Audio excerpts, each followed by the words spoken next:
Hello everyone. In this video we are going to learn about the properties of amino acids, that is the physical and chemical properties of the amino acids. That too especially we are discussing about the special properties of the amino acids. So amino ఆమ్లాల యొక్క ధర్మాల గురించి ఈ వీడియోలో చూద్దాము. భౌతిక ధర్మాలు అలాగే రసాయన ధర్మాలు. అమైనో యాసిడ్లు కొన్ని భిన్నమైన ధర్మాలను ప్రదర్శిస్తాయి. So there are special properties of amino acids. So normal physical properties we are not going to discuss in this video. So those special properties we are going to discuss.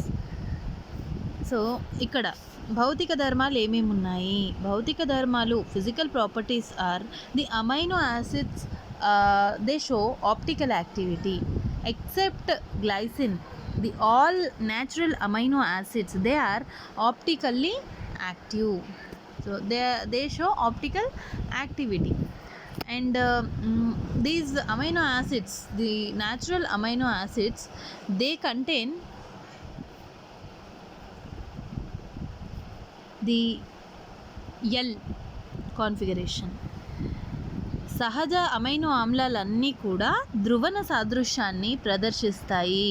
వీటన్నింటికి అంటే సహజ amino ఆమ్లాల అన్నింటికి కూడా L విన్యాసం అనేది ఉంటుంది. అన్నీ అంటే ఒక గ్లైసిన్ అనేది ఉంటుంది. గ్లైసిన్ నిర్మాణం ఏ విధంగా ఉంటుంది మనకు తెలుసు. గ్లైసిన్ ఇలా ఉంటుంది, CH2COOH, మరోవైపు అమైనో అంటే ఒక మిథిలిన్ గ్రూపుకి ఒక అమైనో గ్రూపు, అదేవిధంగా ఒక COOH గ్రూప్ అనేది ఉంటుంది. దీన్ని గ్లైసిన్ అని చెప్పేసి అంటాం. అయితే గ్లైసిన్కి ఎందుకు ధ్రువణ సాదృశ్యం ప్రదర్శించడం ఉండదు? ఎందుకంటే ఈ కార్బన్ అనేది కైరల్ కేంద్రం ఉండదు. ఇక్కడ కార్బన్ పైన 4 కూడా భిన్నమైనటువంటి గ్రూపులు ఉంటేనే దాన్ని కైరల్ కేంద్రం అంటాం. కానీ గ్లైసిన్లో ఉన్నటువంటి ఈ కార్బన్ వద్ద 2 హైడ్రోజన్లు ఉంటాయి. అంటే ఒకే రకమైనటువంటి గ్రూపులు 2 ఉన్నాయి కాబట్టి ఇది కైరల్ కేంద్రం కాదు. అదేవిధంగా ఇది ధ్రువణ సాదృశ్యాన్ని ప్రదర్శించదు.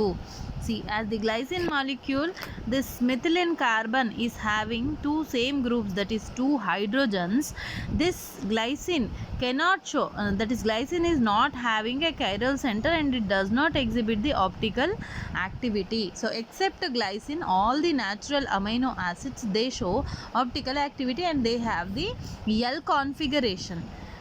So they have the L configuration. How you write is like this: the amino acids, the basic configuration will be like this. These natural amino acids, సహజ అమైనో ఆమ్లాలన్నీ కూడా ఎల్ విన్యాసాన్ని ప్రదర్శిస్తాయి. వాటి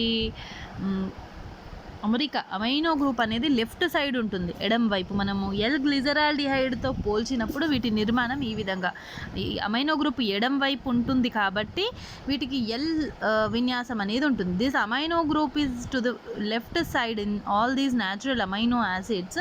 so all those natural amino acids they contain L configuration, L విన్యాసం అనేది ఉంటుంది.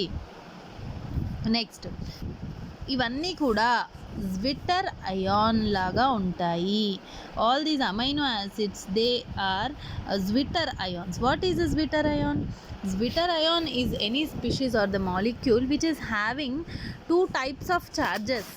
Okay, Zwitter ion, these are also called as inner salts. Amino acids or Zwitter ion type containing molecules are called inner salts. And amino ఆమ్లాలని అంతర్లవణాలు, ద్విధ్రువ అయాన్లు అని కూడా అంటారు. మనము అమైనో ఆమ్లాలలో ఓ కార్బన్కి అంటే అమైనో ఆమ్లాల్లో అంటే ఆల్ఫా అమైనో ఆమ్లాలలో అయితేనేమో ఒకే కార్బన్కి ఒక అమైనో గ్రూపు, ఒక కార్బాక్సిల్ గ్రూప్ అనేది అమరి ఉంటాయి.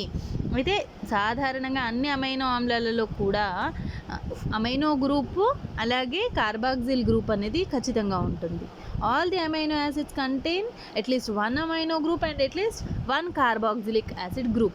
So those groups they does not remain as it is, that is they does not remain as neutral groups. అంటే ఇక్కడ అమైనో గ్రూప్ ఉంటుంది, కార్బాక్సిలిక్ యాసిడ్ గ్రూప్ ఉంటుంది. అవి COOH అంటే ఫర్ ఎగ్జాంపుల్ ఇప్పుడు ఒకటి రాస్తాను అమైనో యాసిడ్.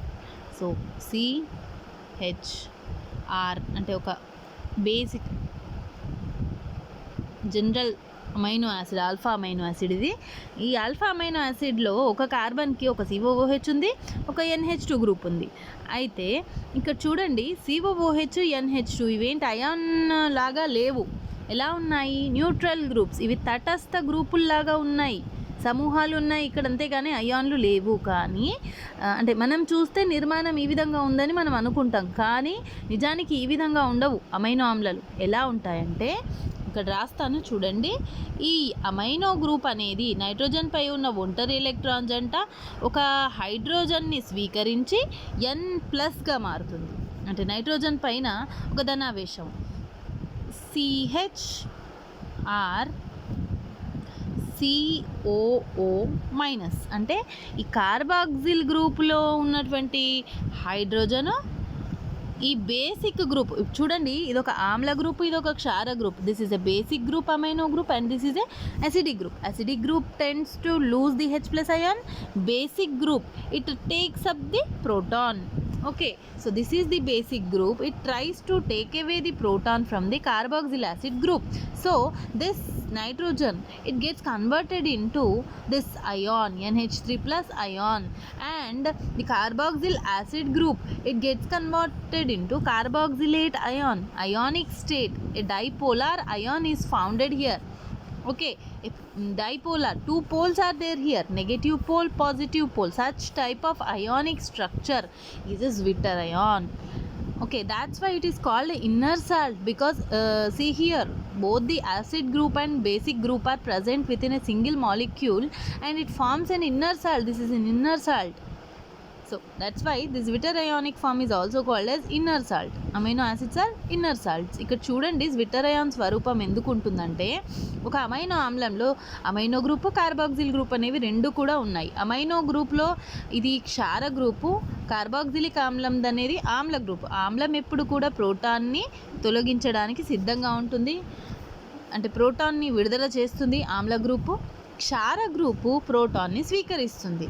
కాబట్టి ఇక్కడ carboxyl group, carboxylic acid group నుండి ఉన్న H+ ఈ ప్రోటాన్ అనేది అమైనో గ్రూప్ పైకి వెళ్తుంది. వెళ్ళడం ద్వారా ఇది N+, అంటే దీనిపై ఉన్న ఒంటరి ఎలక్ట్రాన్ జంటనే ఈ హైడ్రోజన్ని స్వీకరిస్తుంది. కాబట్టి NH3+, నైట్రోజన్ పైన ధనావేశం వచ్చిన తర్వాత ఇక్కడ ఏమవుతుంది, ఇది ఎలక్ట్రాన్లను అంటే ప్రోటాన్ రూపంలో వెళ్ళిపోతుంది. కాబట్టి ఇది O- అనేది వస్తుంది. O-, కార్బాక్సిలేట్ అయాన్ టైప్లా అవుతుంది ఇక్కడ. ఇదేమో NH3+ అవుతుంది.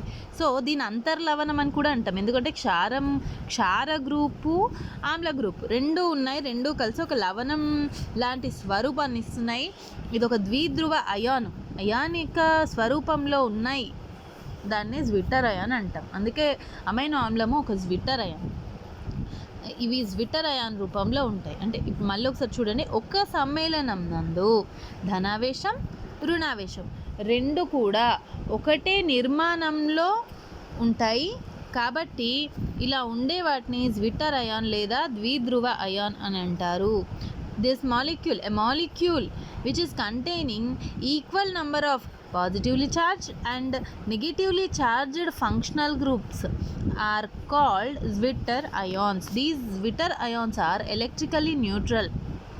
ఇది ఆవేశం, విద్యుదావేశం పరంగా ఇవి తటస్థంగా ఉంటాయి. అంటే ప్లస్ ఉంది, మైనస్ ఉంది, ఒకటే కాంపౌండ్లో ఇవి సమానమైన సంఖ్యలో ఉంటాయి, ప్లస్ ఛార్జులు, మైనస్ ఛార్జులు. కాబట్టి ఓవరాల్గా ఏంటిది తటస్థం అని మనము చెప్పవచ్చు. అయితే ఈ అమైనో ఆమ్లం అనేది ఎప్పుడు కూడా Zwitter అయాన్ రూపంలోనే ఉంటుంది.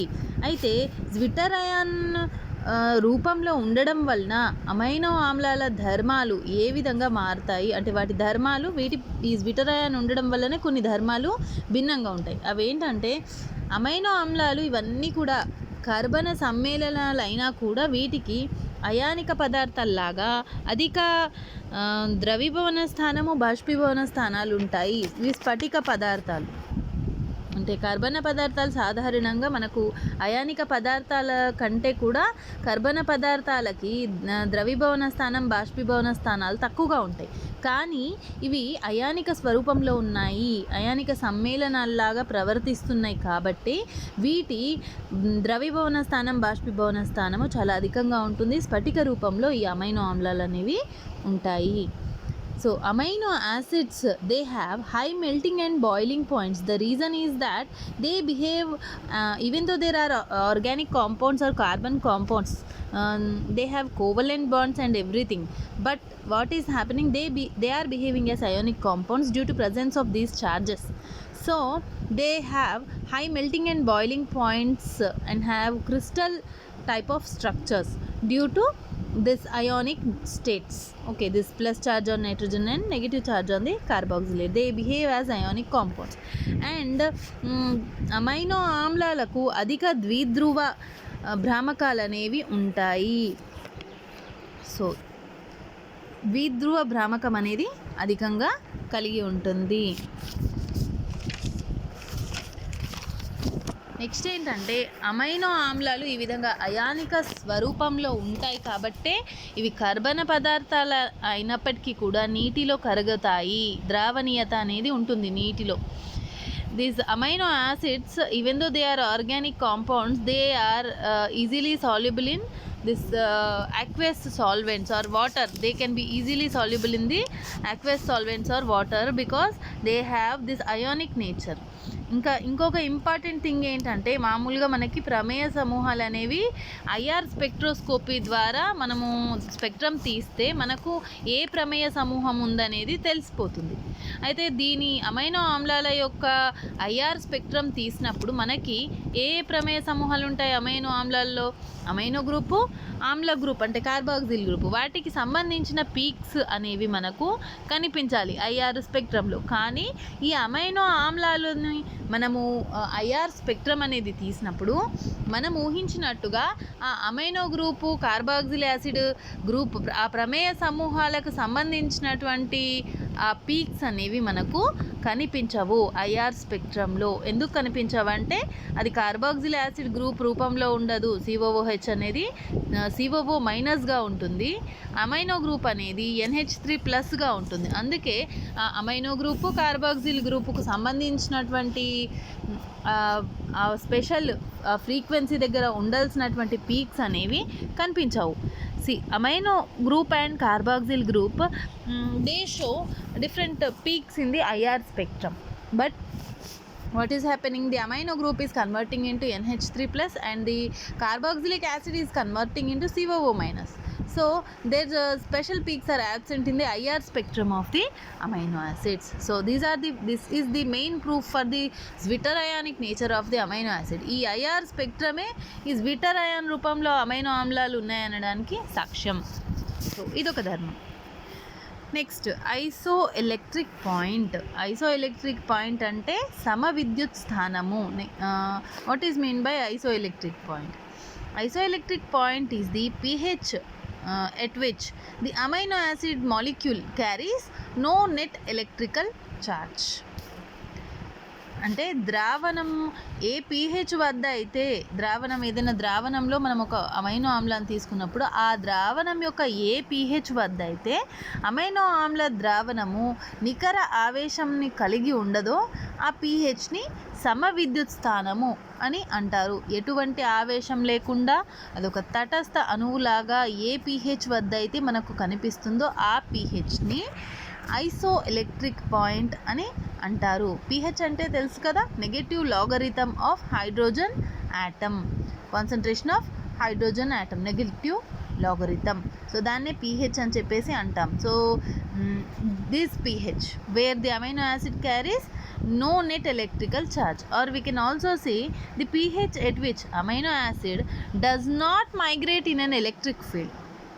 When we take this amino acid solution and keep the electric field, this amino acid, when it does not, at which pH the amino acid does not migrate to the anode or cathode, that pH is called this isoelectric point. అంటే విద్యుత్ విశ్లేషణ జరిపామనుకోండి amino ఆమ్ల ద్రావణానికి, అప్పుడు అంటే విద్యుత్ విశ్లేషణలో amino ఆమ్లం యొక్క ద్రావణం గుండా విద్యుత్ని పంపించినప్పుడు ద్రావణము యొక్క ఏ pH వద్ద ఈ అమైనో ఆమ్లము యానోడ్ వైపుకు కానీ క్యాథోడ్ వైపుకు కానీ అంటే ప్రయాణించకుండా అటువైపు వెళ్ళకుండా ఉంటుందో, అలాగే స్థిరంగా ఉంటుందో, అప్పుడు ఆ pH విలువను ఆ అమైనో ఆమ్లం యొక్క సమవిద్యుత్ స్థానము అంటారు.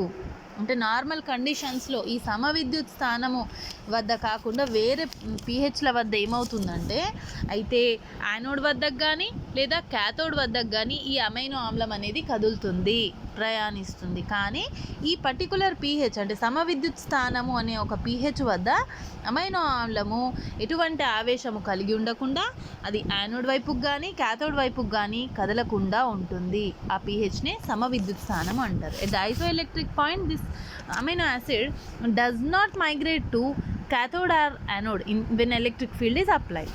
అయితే ఇప్పుడు చూడండి కొన్ని ఎగ్జాంపుల్స్ ఉన్నాయి. ఇక్కడ గ్లైసిన్ ఐసోఎలెక్ట్రిక్ పాయింట్ 6.1 అంటే 6.1 pH ఉందనుకోండి వాల్యూ ఆ ద్రావణంది. Solution pH value is if it is 6.1, then the glycine, if electric field is applied, this glycine does not migrate to anode or cathode, or it does not have net chemical charge. Any charge is not there, net electrical charge is not there on the glycine at this pH only at 6.1. అలెనిన్ అంటే గ్లైసిన్కి 6.1 ఉందనుకోండి isoelectric point. దీని అర్థం ఏంటి? ఈ 6.1 అనే pH ఉన్నప్పుడు ద్రావణానికి ఈ glycine అనేది క్యాథోడ్ వైపు కానీ యానోడ్ వైపు కానీ కదలకుండా ఒక అలాగే ఉంటుంది, స్థిరంగా ప్రయాణం అనేది ఉండదు ఈ గ్లైసిన్ది. సో అలాగే వీటన్నిటి విలువలు చూడండి. అలెనిన్ 6.0, సిరిన్ 5.7, ఆస్పార్టిక్ యాసిడ్ 2.8. చూడండి ఇది ఒక అసిడిక్ pH అనేది ఉంది 2.8.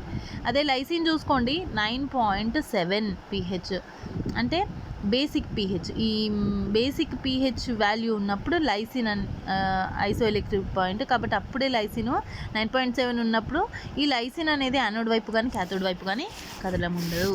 అయితే ఇప్పుడు ఒకవేళ ద్రావణం యొక్క pH ఈ ఐసోఎలెక్ట్రిక్ పాయింట్ కంటే కూడా తక్కువగా ఉందనుకోండి, అంటే 6.1 కంటే ఒకవేళ గ్లైసిన్ ద్రావణం యొక్క pH తక్కువగా ఉంటే అప్పుడు అమైనో ఆమ్లం అనేది ఏం చేస్తుంది? ద్రావణంలో క్యాటయాన్ లాగా ఉంటుంది. pH ఐసోఎలెక్ట్రిక్ పాయింట్ వాల్యూ కంటే pH తక్కువ ఉన్నప్పుడు అప్పుడు ఆ ద్రావణంలో అమైనో ఆమ్లము ఒక క్యాటయాన్ లాగా ఉంటుంది, క్యాటయాన్ లాగా ఉంటుంది. తర్వాత ఈ ఒకవేళ ద్రావణం యొక్క pH అనేది ఐసోఎలెక్ట్రిక్ పాయింట్ కంటే ఎక్కువగా ఉన్నప్పుడు, ఒకవేళ 6.1 కంటే గ్లైసిన్ యొక్క pH ఎక్కువగా ఉందనుకోండి, అప్పుడు ఆ అమైనో ఆమ్లం అనేది ద్రావణంలో యానయాన్గా ఉంటుంది. యానయాన్ గ్లైసిన్ యానయాన్గా ఉంటుంది, అంటే కార్బాక్సిలేట్ యానయాన్ రూపంలో ఉంటుంది అన్నట్టు అప్పుడు glycine. See, if the pH is less than the isoelectric point, if the pH of the solution is less than the isoelectric point, then that amino acid will be in the form of cation. If the pH is greater than the isoelectric point, then the amino acid will be as anion in the solution. Okay, so here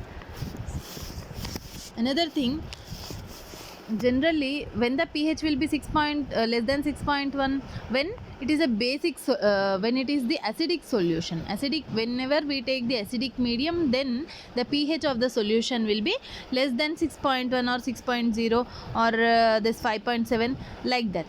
So less than these values you get whenever you take an acidic solution. Okay, then what will happen? This amino acid will be in the form of a cation. Acidic solution అయితే ఎందుకు cation అనేది చూద్దాం.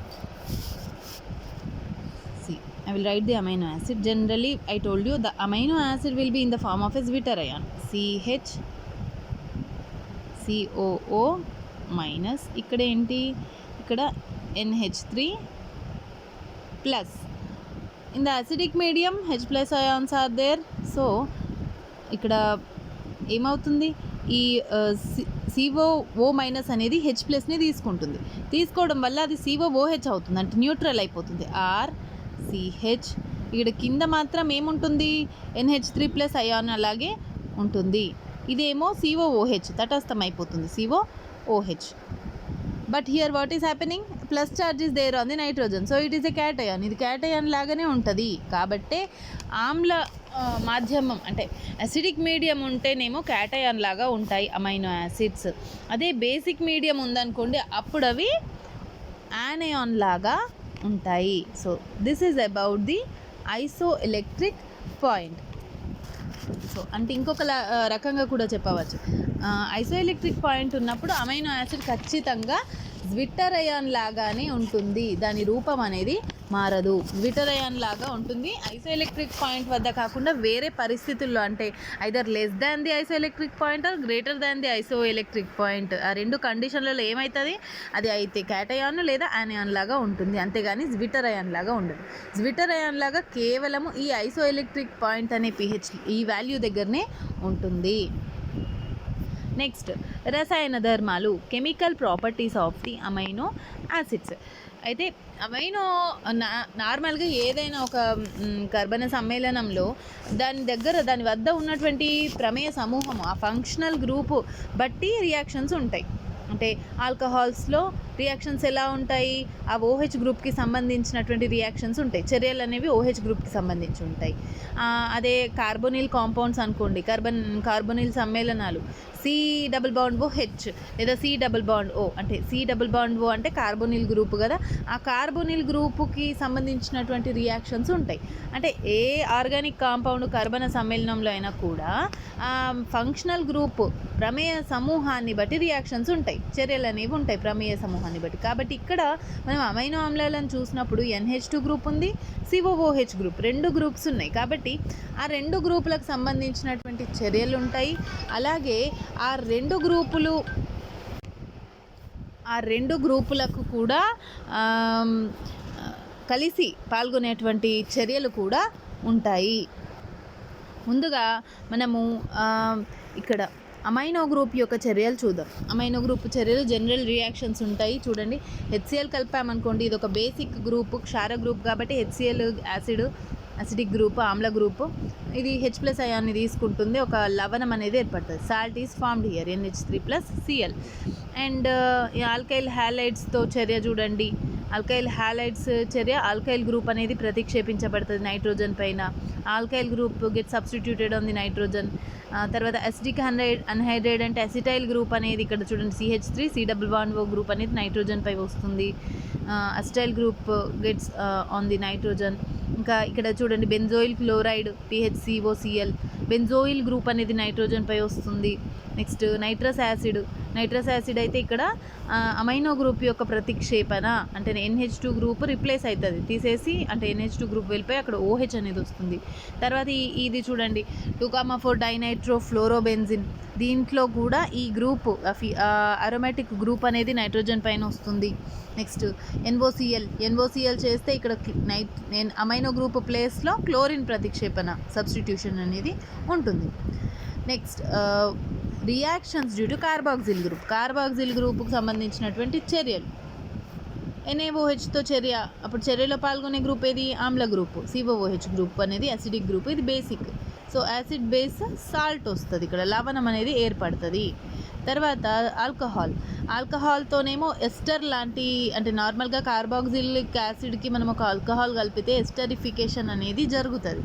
అయితే ఇక్కడ కూడా esterification reaction, అంటే ester అనేది ఏర్పడింది, ఇది ఎస్టర్.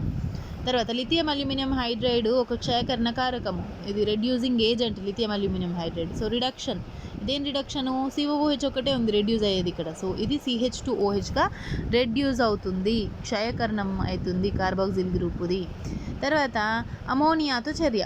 అమోనియా ఎప్పుడన్నా అంటే ఒక కార్బాక్సిలిక్ యాసిడ్తో అమోనియా చర్య అంటే అమైడ్ ఏర్పాటు అనేది ఉంటుంది. Amide is formed on reaction of this carboxyl group with the ammonia. తర్వాత మనం ఇప్పుడు అసిటిక్ అన్హైడ్రైడ్తో చర్య ఫస్ట్ స్టెప్లో చేస్తే ఏమవుతుంది, నైట్రోజన్ పైన అసిటైల్ గ్రూప్ వస్తుంది. వచ్చిన తర్వాత థయనిల్ క్లోరైడ్ SOCl2 క్లోరినేటింగ్ ఏజెంట్, ఇది SOCl2తో చర్య జరిపితే కార్బాక్సిలిక్ యాసిడ్ అనేది యాసిడ్ క్లోరైడ్గా మారుతుంది. యాసిడ్ క్లోరైడ్ అంటే COCl.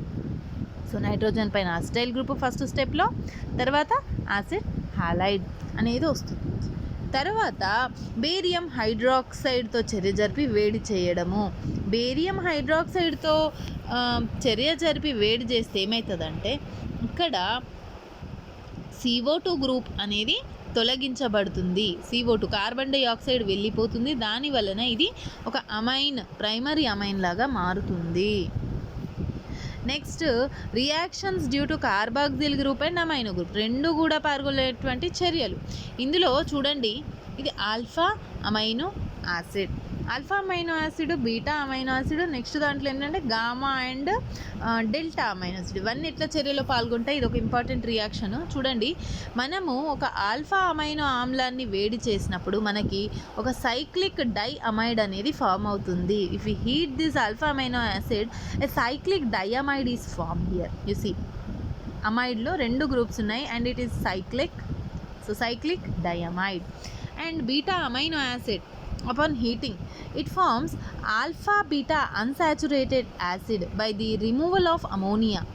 ఇక్కడ ఈ అమైనో గ్రూప్ ఆల్ఫా స్థానంలో ఉన్నటువంటి కార్బన్ పైన హైడ్రోజన్ తొలగించబడుతుంది. ఇది అమ్మోనియా లాగా తొలగించబడి ఇక్కడ ఒక ద్విబంధం అనేది ఏర్పడుతుంది. సో ఇదేంటి? ఆల్ఫా బీటా అసంతృప్త కార్బాక్సిలిక్ ఆమ్లం బీటా అమైనో ఆమ్లాలను వేడి చేసినప్పుడు ఏర్పడుతుంది.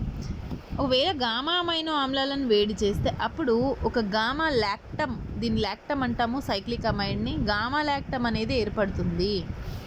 Gamma amino acid upon heating gives gamma lactam. This is a delta amino acid. Delta ఎందుకంటే ఇక్కడ చూడండి, కార్బాక్సిలిక్ యాసిడ్ పక్కకు ఉన్నటువంటి కార్బన్ని ఆల్ఫా అంటాము, ఆ పక్కకు ఉన్నది బీటా, తర్వాత ఉన్నది గామా, ఆ తర్వాత వచ్చేది డెల్టా. డెల్టా కార్బన్ పైన అమైనో గ్రూప్ ఉంది కాబట్టి ఇది ఒక డెల్టా అమైనో యాసిడ్.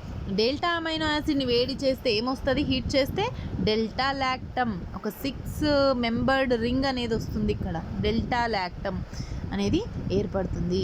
సో ఇప్పటిదాకా ఇవన్నీ చెప్పుకున్నవన్నీ కూడా మన అమైనో ఆమ్లాల యొక్క భౌతిక మరియు రసాయన ధర్మాలు. Thank you.